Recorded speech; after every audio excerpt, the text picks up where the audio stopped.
Your Excellency, President William Samoei Ruto, President of the Republic of Kenya. Your Excellency, President Yoweri Kaguta Museveni, President of the Republic of Uganda.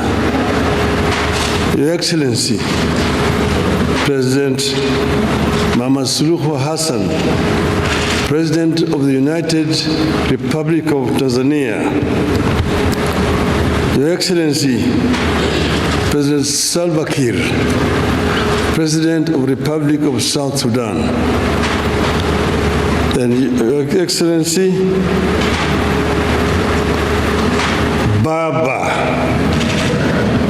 Olusegun Obasanjo, former President of Republic of Nigeria. Then my brother, former President of the United Republic of Tanzania, Jakaya Mrisho Kikwete. My other brother from Burundi, General Gervas Ndikarukubuka, the Prime Minister of the Republic of Burundi, and Brother James Kabere, Minister of State for Foreign Affairs of the Republic of Rwanda. Distinguished diplomats, ladies and gentlemen, hamjambo, good morning. I am so delighted to have opportunity to stand before you here this morning to see this distinguished audience here. I want to say that this is an occasion which the Lord has made, and let's be proud in it.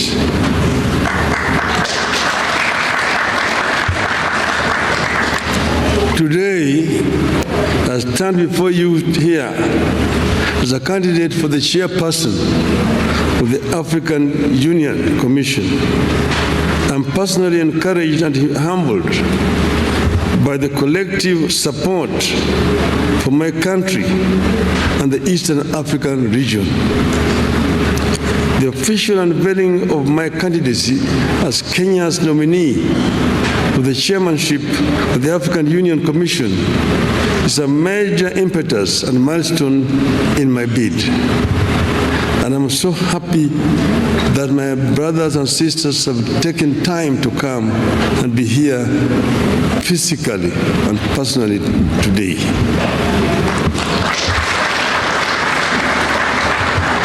The history of Africa is replete of low and high moments.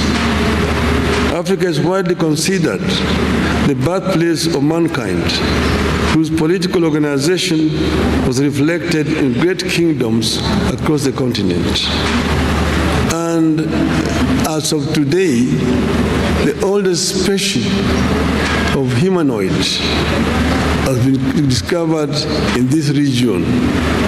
So in Ethiopia, in northern Kenya, in Olduvai Gorge in Tanzania.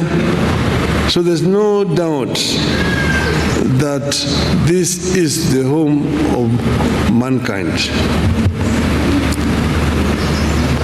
However, the continent has suffered slavery, colonialism, humiliation, repeated aggression, and internal violent conflicts.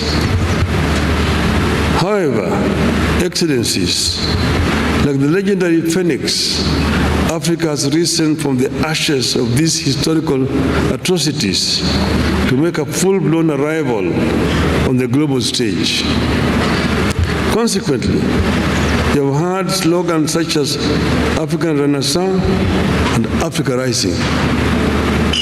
Nonetheless, I envisage an Africa where our visionary sloganeering will translate into strategic action for the transformation of our continent. Unfortunately,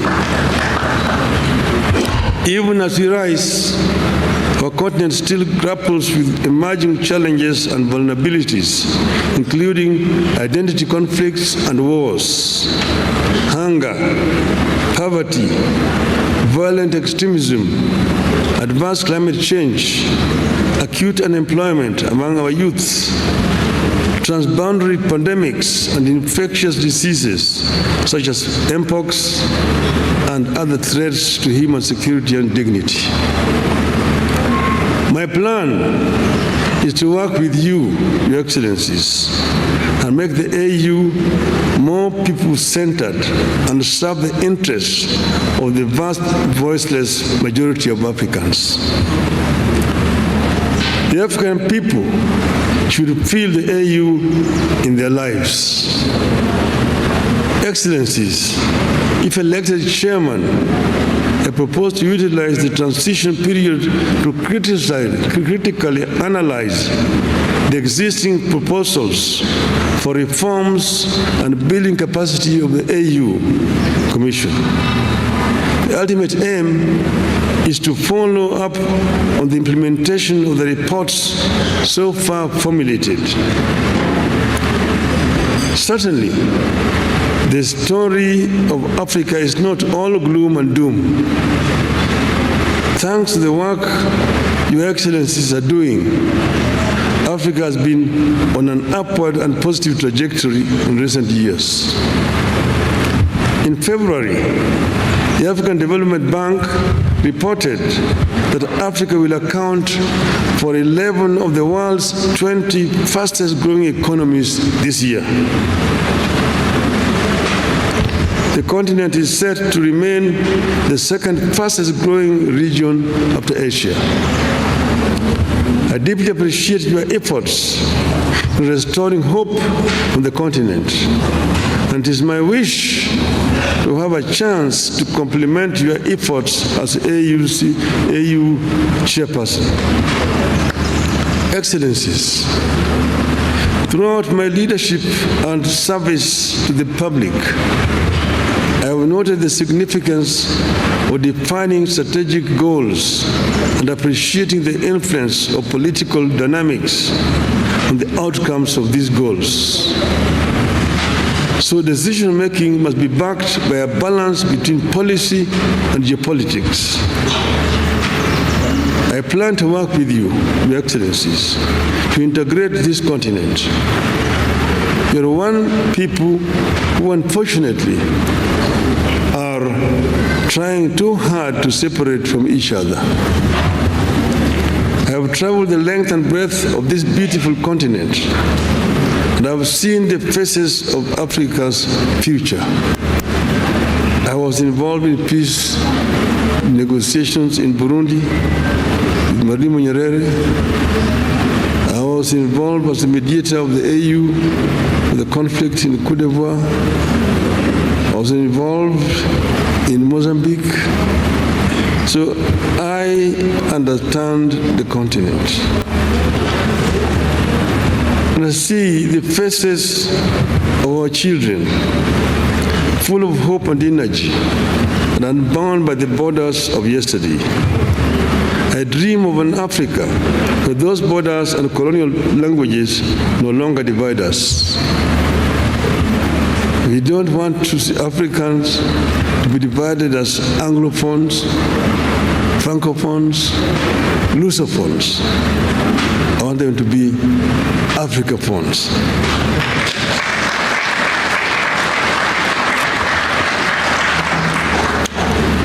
From the hills of Kenya, the deserts of Sahara and the Kalahari, from the lakes of Great Rift to the rainforests of Central Africa, from Indian Ocean to the Atlantic, Africans must be one. Its resilience and hope for a bright future transmitted to our young people. Excellencies, ladies and gentlemen, my selection to be Kenya's candidate is not about one man's ambition, but an African's journey to serve the motherland. Indeed, I plan to constitute my cabinet of chairpersons with a continental outlook. I'm grateful that friends and eminent persons across Africa have volunteered to engage in my campaigns from the West, North, South, Central, and of course, Eastern Africa. Excellencies, I'm ready to serve. My heart is ready, and my hands are steady, and with your support, I shall get the opportunity to be of service to Africa, the cradle of mankind. I am made in Eastern Africa for Africa. I have said that I'm an Afro-optimist as opposed to Afro-pessimists. Afro-pessimists are those people who have given up on Africa, who say Africa is a lost cause, a wasted continent. But Afro-optimists are those people who believe in African development, that Africa can be developed with the efforts of the African people. This is what I believe in. I have come from the school that believes in the efforts of the founding fathers of our continent, those who were visionary, who envisioned an Africa that was united. Kwame Nkrumah, Ahmed Sekou Toure, Gamal Abdel Nasser, the late Emperor Haile Selassie, Jomo Kenyatta, Jaramogi Oginga Odinga, Mwalimu Julius Kambarage Nyerere, Kenneth Kaunda. Those were some of the founding fathers of our continent, who believed that Africa will only develop if it is united. Nkrumah said that Africa must unite or perish. That is the school which I'm coming. To be able to realize the dreams of the founding fathers, first we need peace on the continent. In 2013, they talked of silencing the guns. But in 2024, the guns are not silent on the continent. We will work to ensure that guns are silent so that we can be able to have a peaceful development. Secondly, Africa is a victim of climate change. Africa today suffers from twin disasters: droughts and floods on the continent. Yet Africa has emitted very little of the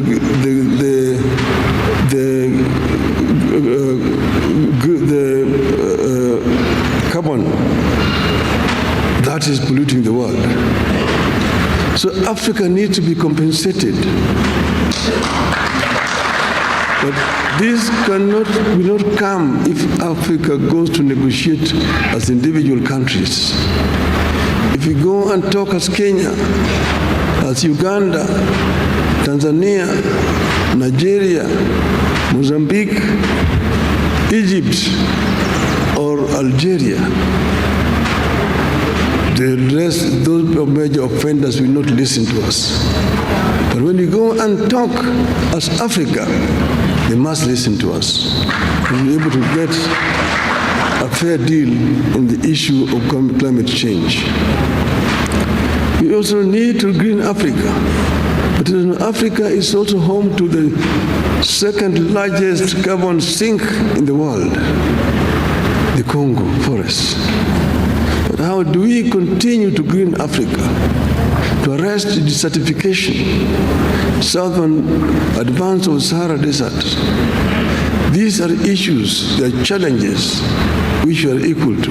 We can be able to deal with these issues effectively if you have got an effective organization in Addis Ababa.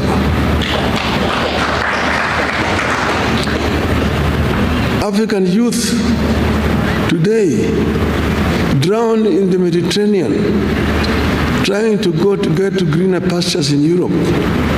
It's a shame.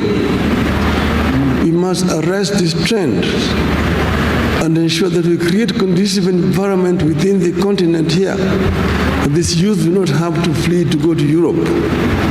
And this will only happen if Africa works together as a united continent. We know that Africa is one of the richest continents on planet Earth. It is a paradox. The richest continent is also the poorest in terms of living conditions of its people. This we must put to rest. We should not continue to blame those other people who have exploited the continent. We have the ability to reverse this trend and get Africa moving forward again. Therefore, we need to be able to ensure that Africa uses the resources that it has effectively. We need also to ensure that Africa also trades with itself. Africa is wasting a lot of time searching for markets where they put very unequal terms to goods coming from Africa. The inter-African trade today stands at only 15%. Inter-European trade stands at 70%. Inter-Asian trade stands at 60%. Even inter-South American trade stands at 35%. We need to ensure that Africa trades more with itself. We need to address the constraining factors. One, the non-tariff barriers which have been imposed by other African countries against goods from neighboring countries.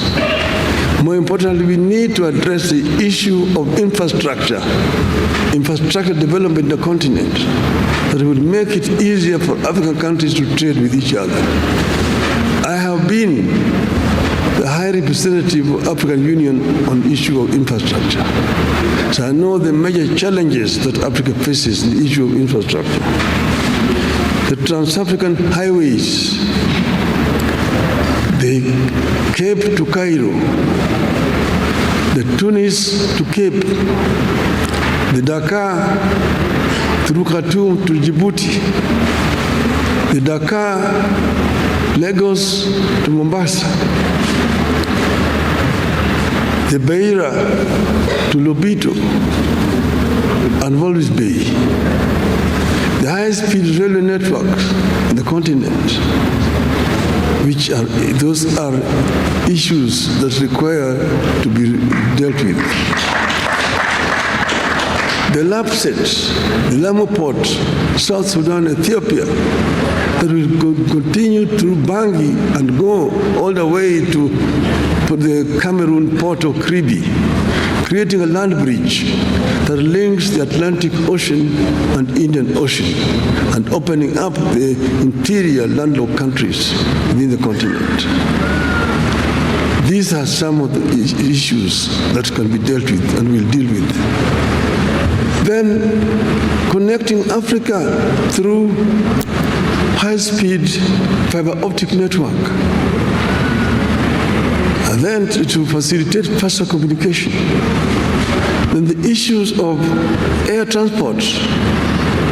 Air transport is a major challenge in the continent. We were talking about open skies to make air transport easier. Today, traveling across the continent is too expensive. You have to get permits to fly over countries, delaying movements, and make it so expensive. Flying over Europe is much easier than flying over Africa. We need to have a continental air control system within the continent so that people can travel from east to west, north to south without a problem. The other one at the issues of visas. My friend Aliko Dangote says that for him to travel across the continent, he needs 35 visas. His French competitor does not need a visa to travel with a French passport in Africa. What a shame. In Europe, you only need a Schengen visa, and you can travel across the entire Europe without a problem. We will also ensure that we reach a stage where we can issue an AU visa and enable people to travel across the continent without much of a problem. I therefore want to conclude by saying that I am ready for Africa. And I believe in the story of the African lion. The lion is an African animal. It's a king of the jungle. The Cameroonian national soccer team is called the Indomitable Lions. The soccer team of Senegal is called the Lions of Teranga. The soccer team of Morocco is called the Atlas Lions. Here in Eastern Africa, we call it the Simba. The king of the jungle. When the king roars, the jungle listens. So our story of the African lion. The African lion is giving a message to the Asian tiger. Tiger is the Asian animal. And I want my Asian friends here not to take offense. The African lion is giving a message to the Asian tiger. That you Asian tiger, you've danced on the stage alone for far too long. It's your time to quit. The European bear retreated to the North Pole a long time ago and is freezing there in the ice. The American panther is also on the retreat. But I'm here as the African lion.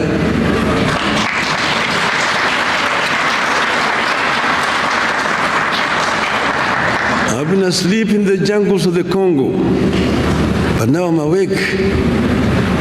And I'm sitting on African gold, African oil, African diamonds, African iron and copper ores. I'm sitting on African bauxite. I'm sitting on African lithium and coltan and uranium.